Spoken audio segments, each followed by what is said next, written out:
Hello everyone. So I hope you are doing great. I'm Charles Clinton. I am currently doing internal medicine residency, and I'm gonna talk about a topic which I think is very important. So first of all, the preamble. So let's see. Well, actually, this topic can become a PI or QI project. I'm thinking on probably doing this in my current hospital setting. So basically, when we do EBMs, we usually do 2 EBMs per half year, so a total of four per year, and no, actually a total of 2 per year, and 3 years, 6 in total. What you are seeing right here are all my EBM list, and there's a bunch right here. So I have 3 pages of ideas I want to present, and the reason I may come up with all these ideas is because I've already been in residency in the past in Costa Rica. So I was there 5 years, and in the States this is my second year of residency. And of course I think that it is important that if you're going to present not that often, that whatever you present actually helps the community improve, so that patient care actually ends up improving. So that's why I prefer presenting things that will be very important and that might actually impact patient care. So okay, so as you can see, sometimes complexity lies in simplicity. So in this case, I just posted like to help people out. I never thought this video would actually get 5,200 views. I had no idea. I was just showing a easy fix for the AirPods second generation, because when I pressed on them I thought they were broke. I was about to turn them in, and suddenly I pressed harder and it actually worked. That's basically the gist of that video, and 5,200 people have seen it and have actually benefited, and this has actually reduced the need of people to get in their car and go turn these things in and increase their carbon monoxide footprint. So actually I think sometimes the simplest of interventions can be the most meaningful. So I prefer quality over quantity. So I was already working on 3 different evidence-based medicine lectures at the same time, because I think these 3 had a very high output. Actually, the last one right here was I have it already made and ready to go, but I was like, no, can I present something more impactful? So these 2 came up, the killer diet and the fog, which I will be posting probably in my YouTube channel later when I present them. But then came a fourth idea, which is actually what happened after we had a noon conference where we were asked as PGYs in every group, PGY 1, 2, and 3, what is your general feeling about feedback? And I was like, this is interesting. So this is our first meeting about this, and basically we'll talk more about that, but that was great. That was conversation provoking. Then I went to the ACP Georgia chapter and the resident council, which I'm a member of. I met incredible people, and the president for our current council, Dr. Lister, recommended this book, Radical Candor. He actually recommended it personally to me, and I was like, oh, that's interesting. And since then I read it and I'm like, yeah, let's apply this to real life. And the third thing that actually motivated me for this lecture is one of the lectures one of our faculty gave us about how to increase team efficiency, team work, and improve outcomes. So basically, what I bring to the table today, I think, is fruitful for anyone seeing this in any area of life actually, but in medicine even more. If you're in training, yes, it's worth it. It's gonna help you. If you're already graduated, if you're a teacher, whatever, I think it is fruitful. So it involves you and me, it involves the patient, it involves everyone, and it's something that it's there. It's probably in the scenario where you are working currently, Occidental medicine and globalization has increased this throughout the world, so probably it's something that probably should be helpful for you. So some of the literature I used for this lecture, the 5 agreements, actually the 4 agreements, which is a must read in my program. I think that's a great idea because it's an incredible book, but there is actually a 5th agreement, so we'll talk a little bit about that later, but that's a must read. I highly recommend it. Short book. Then we have emotional intelligence. Everything we do has to be backed up by emotional intelligence, and the book I just mentioned you about, which is Radical Candor. Okay, so now we'll go a little more into the topic, which is we're going to talk about debriefing. So debriefing is a conversational session. So imagine you're at home with your uncle, your mother. You're having a conversation, right? You don't have this persona activated. You're not thinking your every word. You're usually being yourself, and you are able to convey your message actually quite effectively, even more effectively, because you're being yourself. You're not thinking about all these potential consequences. Will I be shamed? In my medical persona? Should I speak out? Should I not speak out? So it's conversational session where you share and examine information. The learners have the chance to reflect and experience how to learn from their mistakes and also improve performance. Remember this, open-ended questions. So it's not specifically, why did you do this? No, it's like, what do you think happened in this situation? An open question. All of us with a white coat, we should be very good detectives. A good doctor is a good detective. And how do we start? With open-ended question.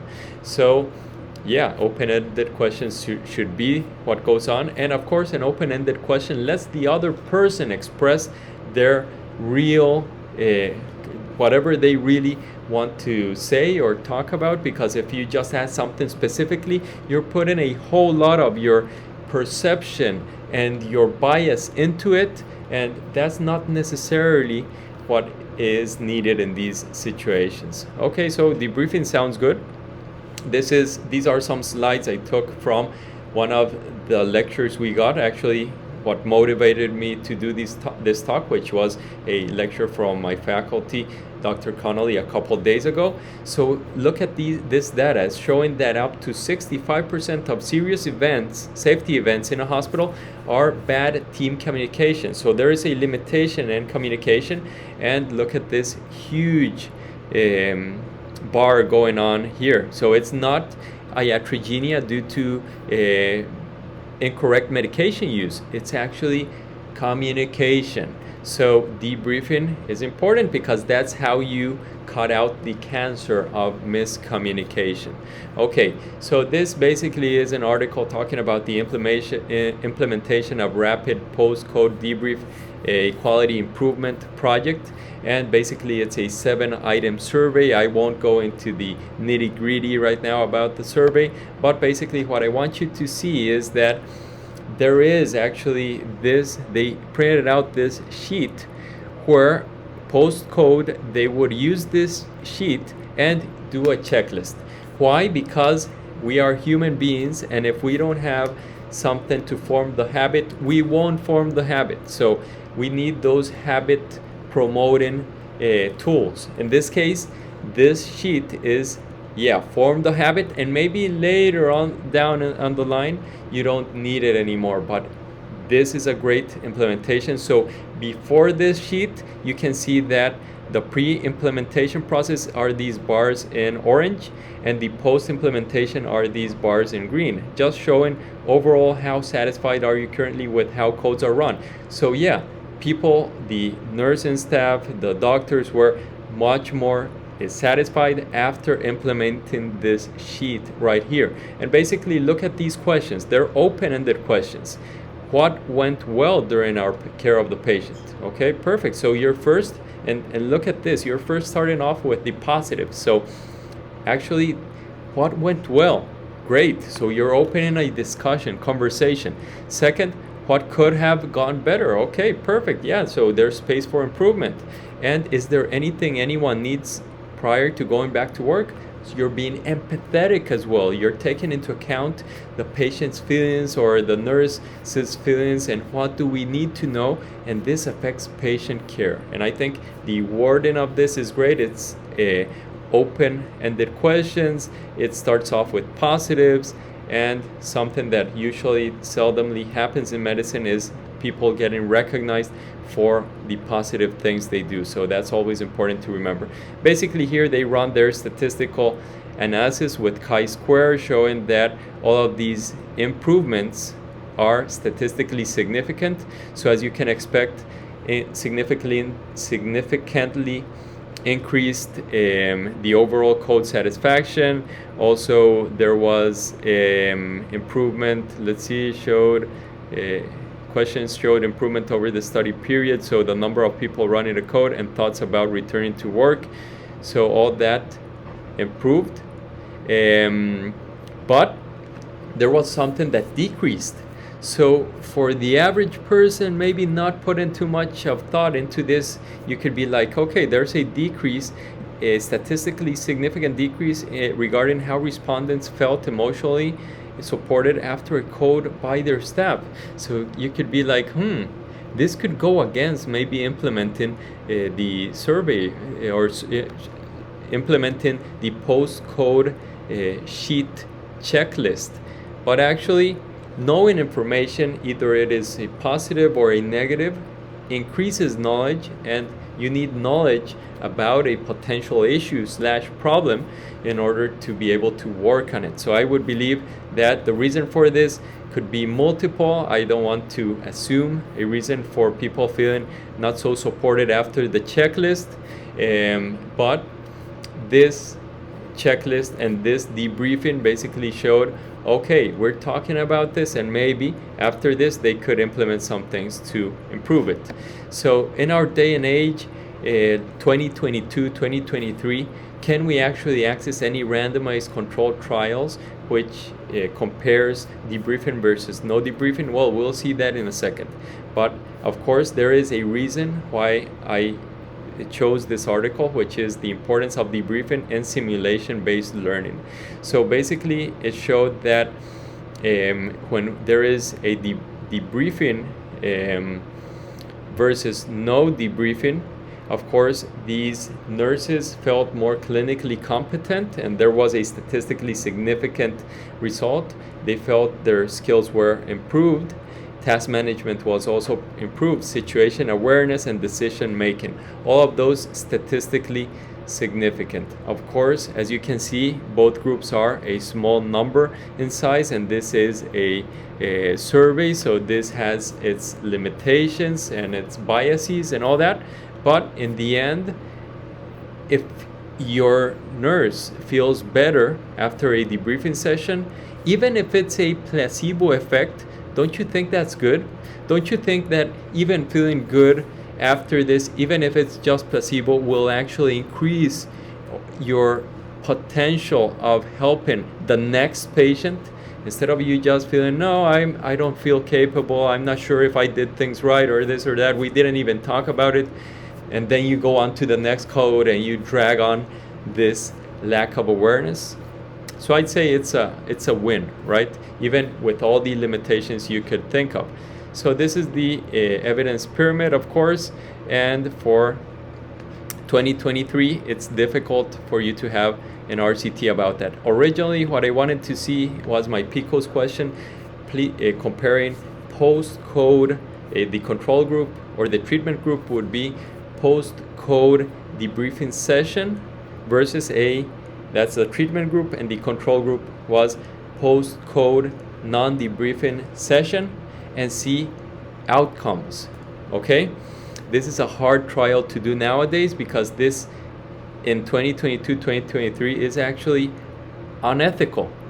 Why is this unethical? Because we have already seen that debriefing was born in two specific contexts, and bear in mind that where debriefing and communication was born was where lives were at stake. So it was born actually here in the Air Forces, right? Air Force, and also with the Army, right? I think it was with Navy SEALs. But basically, this is high stakes, and the only example I'll mention here is these guys going in line very close to go below the radar and very close together so that they didn't appear as a whole lot of planes on radar and you would just see like one spot, and all that means that it's a high risk situation, very high stakes, because your life is at risk. So here is where they found out, okay, lives are at play. We have to communicate after our missions. We have to see what can be improved, and this is the magic of debriefing. But there are other instances where there are other lives at stake, such as in the hospital, and basically, you can also gather, analyze, summarize the information, and do a debriefing post-code. It has already been demonstrated that post-code, if there's a debriefing, eventually the time to ROSC, or return of spontaneous circulation, increases. So that's important to take into place. So that should be the standard of care. Remember that the word standard of care isn't merely a medical term. It is a legal term. It means debriefing post-code is the standard of care. You should do it. You should always be doing it. If you're not doing it, we have to figure out what is happening. So what is the real world experience? So basically this is a survey, another survey in a community hospital, which involved different persons answering the questions, a total of approximately 320 surveyed, involving residents, nursing staff, attending physicians, and basically it is showing everyone here who responded, right? And here you can see how many of these were involved in a debrief, and the numbers are alarming. 50% or more had a debrief in 25% or less of codes, while that's alarming, right? It should be way higher. So that's important to note. Even if it's standard of care, even if it's the gold standard, it doesn't necessarily reflect what is being done on a daily basis and consistently. And for these surveyors, the question was, when should the debrief occur? And look at everyone unanimously, almost 78% were like, it should be immediate. We want the information as soon as possible. Why? Because you know that you go home and you forget some things, your mind can confabulate with you and put some details in that weren't there, and it might change the whole thing. So the quickest you can is the best debrief. Okay, so basically let's go on to here. When should it happen? So always and everywhere. It's important to take that into account. So these surveyed basically said debriefing is important for patient safety. So almost every situation which is important, which is critical, should be debriefed. What are these situations? A code is the most important. It's the climax of a critical situation. But after that, you can have a met call, which is an unstable patient, and you see what happened. That is another one that requires a debrief, right? And also you can do through rounds. You have a patient with acute kidney injury, and you think that actually the acute kidney injury had something to do with the medications which were started. That should require a debrief. There should be communication about it in order for us to improve. This is a picture I have right here, which actually I've held on to for many years now, and I think it represents a whole lot of things. So look at this this person juggling, right? They ended up getting perfection, or close to perfection, because perfection is impossible, right? But look, every step of the way there were broken plates. Okay, so how many steps do you think this person had to climb in order to reach this level of efficiency if he wasn't told that he was committing a mistake, if he wasn't told that he was breaking way more plates, or if he wasn't told what he could improve on, or if he wasn't told that he was doing X or Y thing correctly by the public, which is in front of him, and that he had to continue doing that to increase his success rate. So basically, if there is the more communication, the quicker you'll reach the outcome. So this other article is showing us, yeah, there are clear barriers to debriefing. That's not something that happens in only one center, in one hospital. It happens all around the world. Yeah, everyone reads that debriefing is important, but not everyone is applying it. So there are many limitations. I encourage you guys in every one of your centers to bring awareness on this topic. If you think this topic is good enough to make a lecture in your hospital, well, you can present it, all good. I would be thankful and appreciate it, because I know that a lot of people could actually start talking about this more widely. So basically, in this specific article, it showed that one of the main limitations was lack of time. So one of these articles, the one with the surveys, in that hospital setting, the main reason 75% of respondents said there was no debriefing was because they had no time.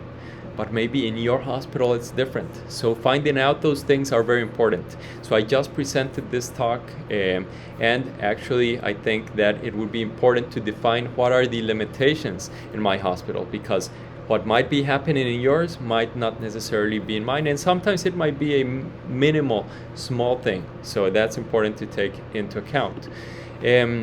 So also it's important to note that there is something going on as well, because the silence is so deep, it hurts our ears. So basically we had a meeting as residents, and this isn't something that happens in an isolated scenario, because as I mentioned, I've been in Costa Rica, I've been in the United States, I've been a resident in Costa Rica and the United States, and I've also been in different hospitals around the United States. So I know this is sort of the medical culture to a certain extent, and the current times of the 21st century. So basically, many of the rotations, you might finish the rotation, and if you don't ask for feedback, that's it, complete silence.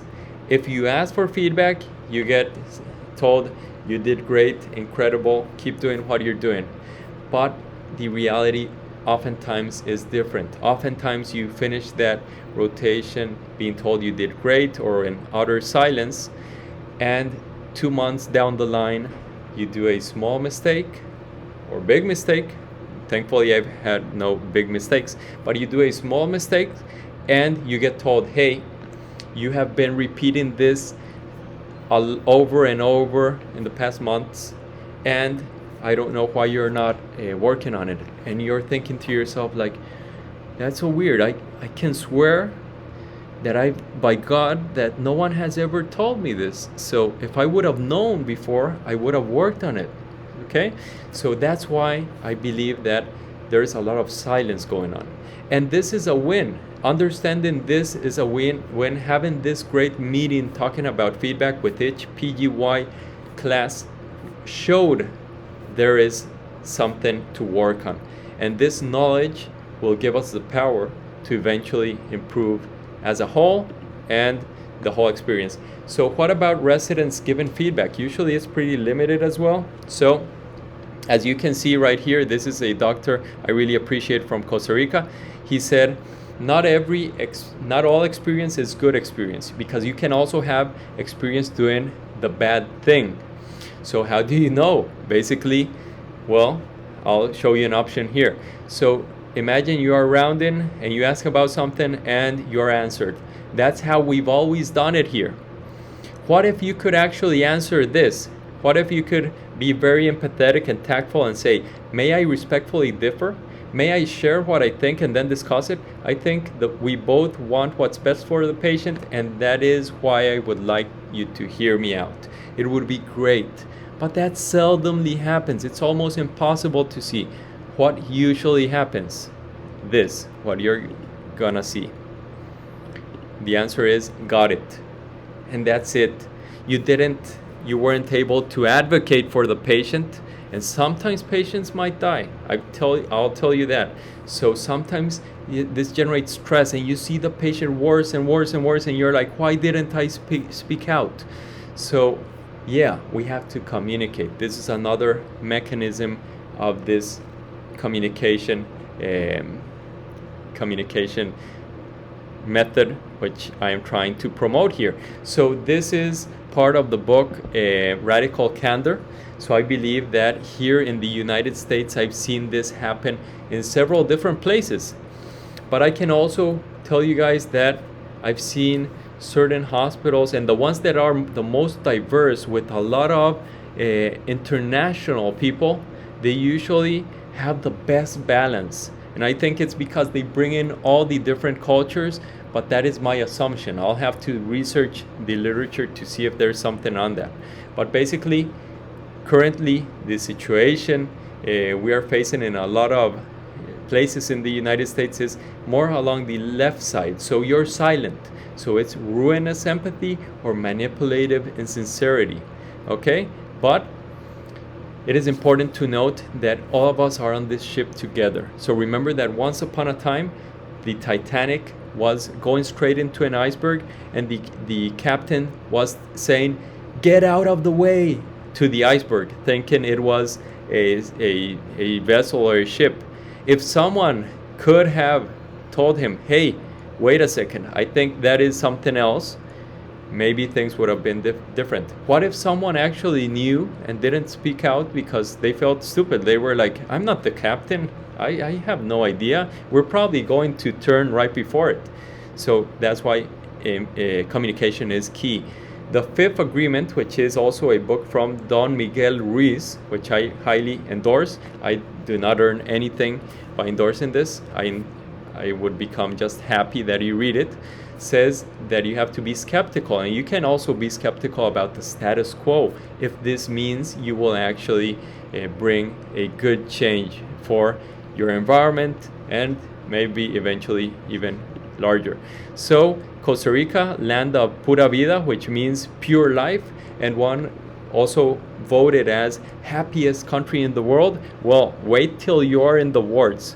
It's a little different, right? It's not so happy in the end.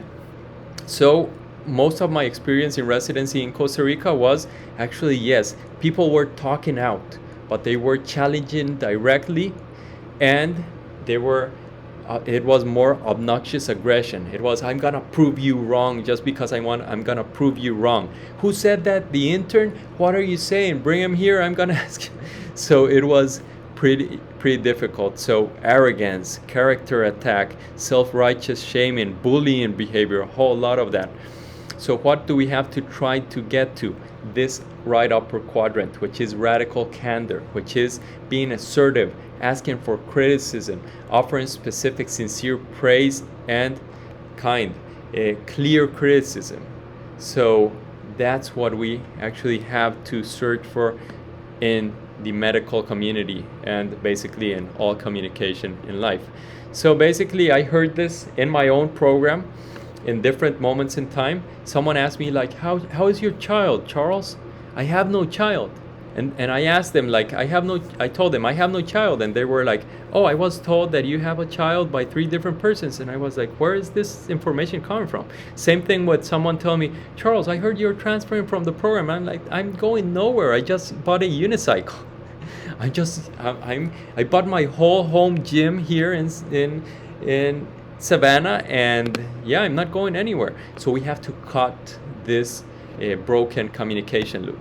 So what do we actually have to increase?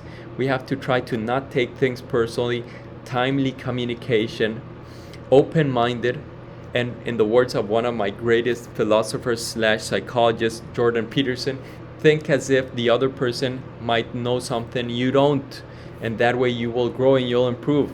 The communication has to be horizontal and vertical, meaning resident to resident, resident to student, student to attending. It has to be somewhat free.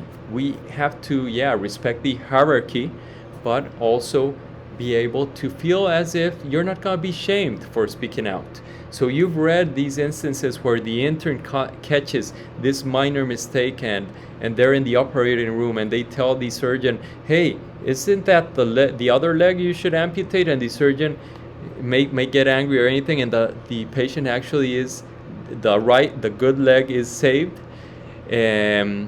That happens, but how often does that happen? Almost never, because there is a culture of silence we have to work on. So here we have what the eventual result could become. So if we communicate well, look at these changes. We can make all these different errors reduce a whole lot. And basically, remember, we are doing this for the patients. And who are the patients? Well, we are the patients as well. So as the nocturnist said, doctors are patients too. Remember, doctors are patients too. So we're doing that for the patients, for us, for you, for everyone. And that's why I'm going to make a group chat with all the residents, because currently in my residency there is no PGY 1, 2, and 3 group chat. PGY 3 is always left apart, but we're still in this residency together. The idea is that we share.